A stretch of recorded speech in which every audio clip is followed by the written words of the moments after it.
Bismillahirrahmanirrahim 17/2020 Rafiqa ji from UPS Nawab Bazar class 7th subject Urdu topic سوالات پرندے کی فریاد لسنک پیارے بچوں السلام علیکم گۄڈنیُک سوال چھِ پرندے کو گزرے ہوئے زمانے کی کون سی باتیں یاد آ رہی ہیں جواب پرندے کو گزرے ہوئے زمانے کی بہت ساری باتیں یاد آ رہی ہیں جن میں خاص طور پر باغوں میں گھومنا اور دوسرے پرندوں کے ساتھ چہچہانا وغیرہ ہے۔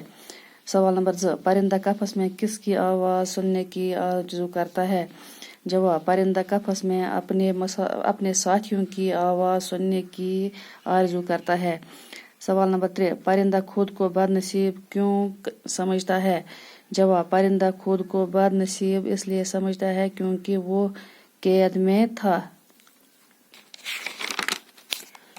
سوال نمبر 4 پرندے کو اپنے چمن کی کون سی چیزیں یاد آ رہی ہے جواب پرندے کو اپنے چمن کی بہت سی چیزیں یاد آ رہی ہیں مثلاً باغوں میں چہچہانا اپنے گھونسلے میں آزادی سے آنا جانا اس وقت پرندے کی دل پر چوٹ لگتی ہے جس وقت شبنم کے قطروں پر کلیاں مسکرا رہی ہے۔ سوال نمبر 5 قسمت کے رونے سے کیا مراد ہے جواب قسمت کو رونے سے مراد ہے کہ انسان پرندے کو قفس میں قید کر کے خوشی محسوس کرتا ہے مگر یہ نہیں سمجھتا کہ پرندے پر کیا گزرتی ہے۔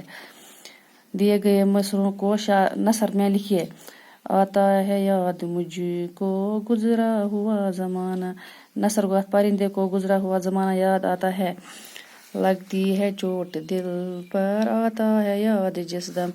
نثر جس دم پرندے کو یاد آتا ہے تو اس کی دل پر چوٹ لگتی ہے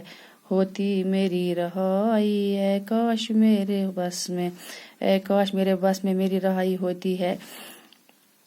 ڈر ہے یہی قفس میں غم سے مر نہ جاؤں نثر پرندے کو ڈر ہے کہ میں یہی قفس میں مر نہ جاؤں باقی وسلام صبح پڑھ پت باقی